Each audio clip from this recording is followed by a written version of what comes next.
शिव छत्रपति महाराज की। शिवाजी राजे की जिद के सामने बाजी प्रभु ने भी हार ना मानने की ठान ली थी।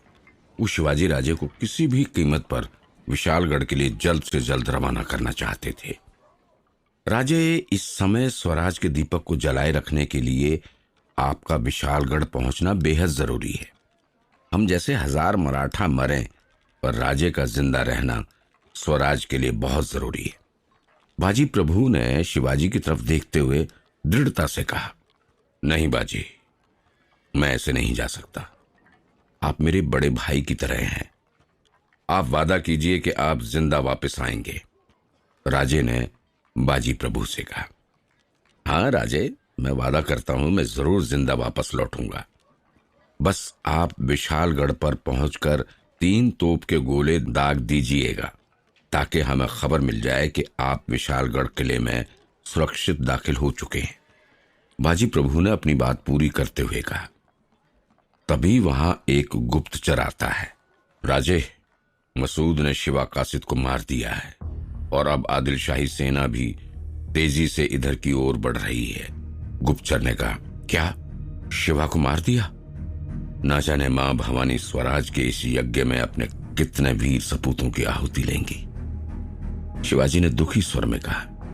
लेकिन आदिल शाही सेना के उनकी तरफ बढ़ने की खबर सुनकर बाजी प्रभु और तानाजी की चिंता बढ़ गई थी। आदिल शाही सेना के आने की खबर के बाद बाजी प्रभु तेजी से शिवाजी राजे की तरफ बढ़ते हैं। राजे, आपको तुरंत विशालगढ़ की तरफ निकलना चाहिए। काफी समय यहीं पर गुजर चुका है। आदिल शाही सेना भी अब इधर की तरफ बढ़ रही है। शिवाजी ने बाजी प्रभु की बात मानते हुए तुरंत ही 300 सैनिकों के साथ विशालगढ़ की तरफ कूच कर दिया। अब बाजी प्रभु बाकी बचे 300 सैनिकों के साथ घोड़खिंड की तरफ बढ़ जाते हैं। बाजी प्रभु को देखकर ऐसा लग रहा है जैसे कोई शेर अपने शिकार की ताक में खड़ा है। बाजी प्रभु के एक हाथ में दंड पट्टा है और दूसरे हाथ में तलवार। ऐसा लग रहा है कि वो एक झटके में ही पूरी आदिल शाही सेना को खत्म कर देंगे। 10,000 की आदिल शाही सेना अब शिवाजी के पीछे उसी रास्ते पर पहुंच रही है जिसे आज हम पावन खिंड के नाम से जानते हैं। शायद आदिल शाही सेना को इस बात का अंदाजा नहीं था कि घोड़ खिंड से आगे का रास्ता तय करना उनके लिए आसान नहीं होगा, क्योंकि उनके सामने अब बाजी प्रभु देशपांडे जैसा योद्धा खड़ा था।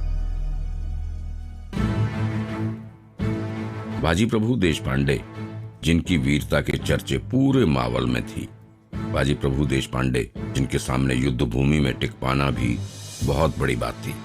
जब एक हाथ में दंड पट्टा और एक हाथ में तलवार लेकर बाजी प्रभु दुश्मनों पर टूट पड़ते थे, तो सामने वाली सेना के लिए बचना बेहद मुश्किल होता था। तानाजी मालूसरे को शिवाजी राजे के साथ विशालगढ़ किले की तरफ विदा करके बाजी प्रभु देशपांडे ने अपने भाई फूलाजी और बाकी के 300 सैनिकों की तरफ देखते हुए कहा, अरे तुम लोग मुझे क्या देख रहे हो? जब तक राजे सुरक्षित विशालगढ़ तक ना पहुंच जाएं, दुश्मनों को रोकने की जिम्मेदारी हमारी है।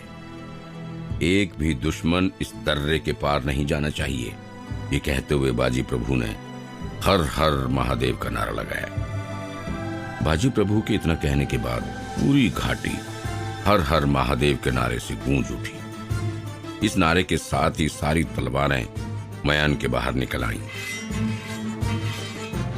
खुद बाजी प्रभु अपने दोनों हाथों में तलवार लेकर वो पहाड़ी घाटी, जिसे गजापुर के खिंड के नाम से जाना जाता था, वहां अपने पांव जमाकर खड़े हो गए। दूसरी तरफ से आदिल शाही सेना अल्लाहू अकबर के नारे के साथ चिल्लाती हुई आ रही। आदिल शाही सेना और बांदल मावले सैनिक एक दूसरे के ऊपर टूट पड़े और गजापुर के घाटी में जोरदार मार काट मच गई।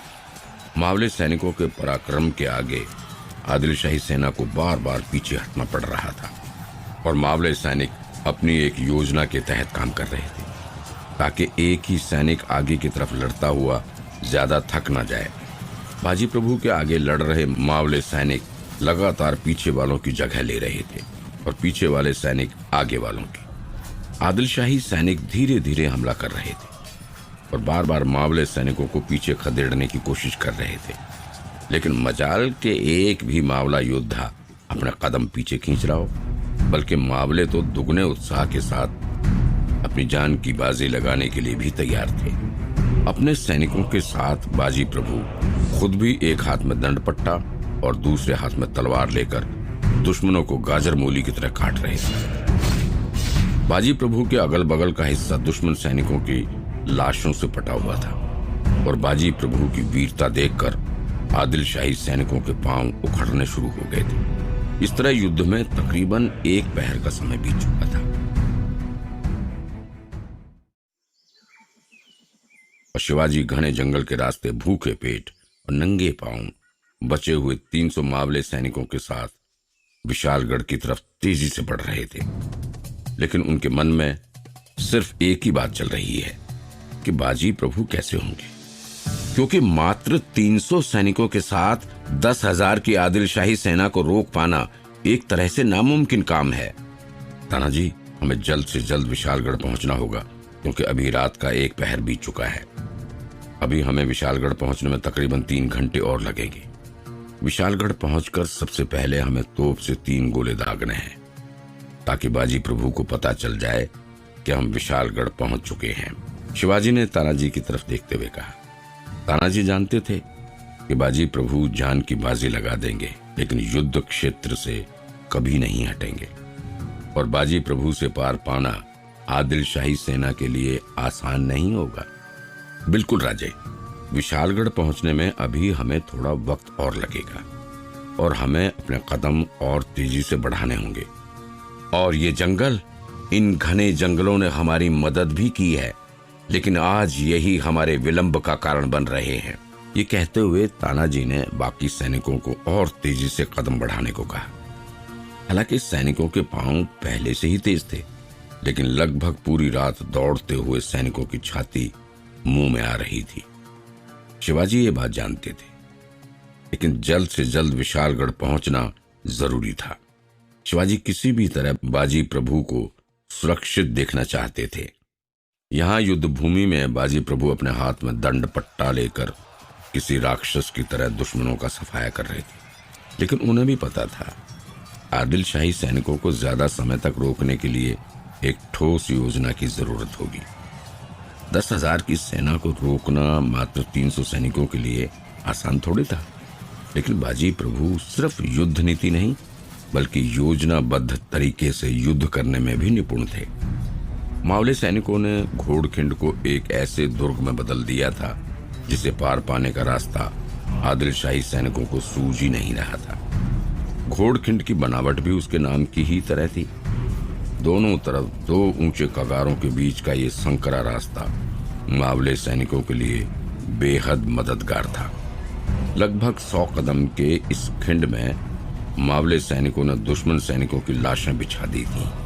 आदिल शाही सैनिकों को ये समझ ही नहीं आ रहा था कि आखिर मावले योद्धा किस तरफ से आक्रमण कर रहे हैं। आदिल शाही सेना के सामने तो कुछ सैनिक ही लड़ रहे थे, लेकिन बाजी प्रभु ने अपनी छापामार युद्ध नीति का भी पूरा उपयोग किया था। कुछ सैनिकों को उन्होंने कगारों के ऊपर भी बिठा रखा था, जो वहीं से पत्थर और तीरों से आदिल शाही सैनिकों को खत्म कर रहे थे।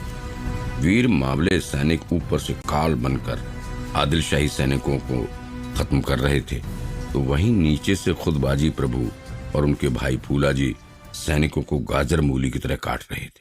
इधर शिवाजी विशालगढ़ के रास्ते पर थे, लेकिन उन्हें सूचना मिलती है सूर्या राव सुरवे और जसवंत राव ने विशालगढ़ की घेरेबंदी कर ली है ताकि शिवाजी विशालगढ़ ना पहुंच पाए। शिवाजी जानते थे कि उनके सैनिक रात भर दौड़ते हुए ही आ रहे हैं और एक और सेना से लड़ना बेहद मुश्किल होगा, लेकिन शिवाजी के पास कोई और रास्ता भी नहीं था। इस समय विशालगढ़ पहुंचना ही सबसे सुरक्षित था, लेकिन उस पर भी घेरेबंदी। शिवाजी इस सोच में थे कि उन्हें जल्द से जल्द विशालगढ़ पहुंचकर तोप के 3 गोले दागने हैं। बाजी प्रभु अपने 300 मावले सैनिकों के साथ घोड़खिंड में थे और शिवाजी राजे का हृदय उधर ही लगा हुआ था। शिवाजी अपने किसी भी योद्धा को खोना नहीं चाहते थे, लेकिन लड़ाई अब 2 तरफा हो गई थी उधर बाजी प्रभु को आदिल शाही सेना को लगातार रोके रखना था। अगर आदिल शाही सेना बाजी प्रभु को भेद कर शिवाजी के पास तक पहुंच जाती तो स्वराज का संकल्प खतरे में पड़ जाता और शिवाजी को विशालगढ़ में पहुंचने के लिए एक और सेना को भेजना पड़ेगा। बाजी प्रभु और उनके 300 बांदल सैनिकों ने तकरीबन 3000 से अधिक आदिल शाही सेना को खत्म कर दिया था। अकेले बाजी प्रभु 10-10 सैनिकों का सर अकेले धड़ से अलग कर रहे थे। ऐसा लग रहा था कि मानो युद्ध भूमि में बाजी प्रभु नहीं बल्कि खुद महाकाल उतर आए हैं। एक हाथ में दंड पट्टा और दूसरे हाथ में तलवार। बाजी प्रभु बिजली की तेजी से दुश्मन सैनिकों को गाजर मूली की तरह काट रहे थे। इतना भयंकर नरसंहार देखकर दुश्मन सैनिकों के हौसले पस्त होने लगे थे। आदिल शाही सैनिक अपनी जान बचाकर इधर उधर भागे फिर रहे थे। आगे बढ़ने की हिम्मत कोई भी आदिल शाही सैनिक नहीं कर पा रहा था। आखिर करता भी कैसे? आखिर सामने बाजी प्रभु जो खड़े थे।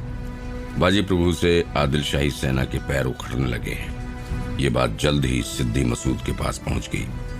एक गुप्तचर ने आकर उसे इस बात की सूचना दी। सरदार, लगता है शिवाजी ने किसी राक्षस को इस घोड़खिंड में छोड़ दिया है और वो हमारे सैनिकों को ऐसे काट रहा है जैसे कि कोई बच्चा खिलौनों से खेल रहा हो। क्या बकवास कर रहे हो तुम?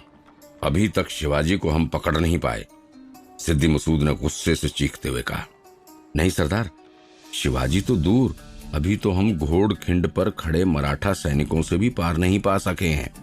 वहां पर अपने 300 सैनिकों के साथ खड़ा बाजी प्रभु जैसे अकेले ही पूरी आदिल शाही सेना को खत्म कर देगा। अब तक हमारे लगभग 3000 सैनिक मारे जा चुके हैं। जो बचे हैं वो भी अपनी जान बचाकर भाग ही रहे हैं। युद्ध क्षेत्र में जाने की हिम्मत कोई भी नहीं कर रहा है। गुप्तचर ने कहा, हमें जल्द से जल्द शिवाजी को पकड़ना होगा। विशालगढ़ पहुंचने के बाद वो हमारे चंगुल से बच निकलेगा और हमारे पास कुछ भी नहीं बचेगा। जल्द से जल्द हमें इस बाजी प्रभु को ठिकाने लगाना होगा। बाजी प्रभु घोड़खिंड में किसी ढाल की तरह 300 सैनिकों के साथ खड़े थे। आदिल शाही सैनिकों के लिए इस ढाल को भेद पाना मुश्किल ही नहीं नामुमकिन लग रहा था। इधर शिवाजी विशालगढ़ किले के पास तो पहुंच गए थे, लेकिन उसे जीतने के लिए पहले सरदार सुरवे और जसवंत राव की सेना को पार करना जरूरी था। और सरदार सुरवे और जसवंत राव ने अपनी सेना के साथ विशालगढ़ का घेरा मजबूत कर लिया था। शिवाजी राजे और तानाजी ने विशालगढ़ का घेरा तोड़ने के लिए योजना बनाई और इसी बीच साथ की सेना को कुछ देर का आराम मिल गया। रात भर नंगे पांव दौड़ती हुई सेना के पास सिर्फ एक लक्ष्य था, शिवाजी राजे को सुरक्षित विशालगढ़ तक पहुंचाना। शिवाजी और तानाजी ने अपनी सेना को कई भागों में बांटकर विशालगढ़ के अंदर घुसने की योजना बनाई। गनीमी कावा यानी कि गुरिल्ला युद्ध पद्धति में मराठे सैनिक पहले से ही पारंगत थे। यहाँ तक कि आदिल शाही सेना शिवाजी राजे को पहाड़ी चूहा ही पुकारती थी, क्योंकि उन्हें अक्सर ये नहीं पता होता था कब और कहां से मराठे सैनिक आएंगे और उन्हें लूट कर चले जाएंगे। आज इसी नीति के इस्तेमाल से शिवाजी राजे ने विशालगढ़ पर सुरवे और जसवंत राव के व्यूह को भेदने की योजना बनाई। शिवाजी को ये बात याद थी कि उन्हें जल्द से जल्द विशालगढ़ पहुंचकर तोप के 3 गोले दागने हैं। आक्रमण से पहले शिवाजी तानाजी को निर्देश देते हैं कि तानाजी, विशालगढ़ में दाखिल होने के बाद सबसे पहले तोप से 3 गोले दागना होगा। बाजी प्रभु काफी देर से घोड़खिंड में पांव जमाए हुए हैं, हमें जल्दी करना होगा। बिल्कुल राजे, किले में पहुंचने के बाद पहला काम 3 तोप के गोलों को दाग कर बाजी प्रभु को संकेत देने का होगा। तानाजी ने शिवाजी को आश्वस्त करते हुए कहा। शिवाजी राजे को शायद ये बात नहीं पता थी कि बाजी प्रभु और उनके 300 सैनिकों ने 3000 से अधिक सैनिकों को गाजर मूली की तरह काट डाला है। आदिल शाही सेना बाजी प्रभु के सामने पीछे हटती जा रही थी। इस बात की खबर सिद्दी मसूद को लग गई थी और अब सेना की और टुकड़ियों को भेजना शुरू किया गया। सेना की नई टुकड़ियों में जब बाजी प्रभु और उसके सैनिकों को पीछे करने में नाकाम रही तो सिद्दी मसूद ने बंदूक का इस्तेमाल करने की योजना बनाई। बंदूक में गोली भरो, ये राक्षस हमारे हथियारों से शायद ही मारा जा सकेगा। सिद्दी मसूद ने बाजी प्रभु को लड़ते हुए देखकर कहा। बंदूक में गोली भरी गई और निशानेबाज ने निशाना लगाया। आगे शिवाजी और उनके बड़े भाई सरीखे बाजी प्रभु का क्या हुआ जानने के लिए सुनते रहिए छत्रपति शिवाजी।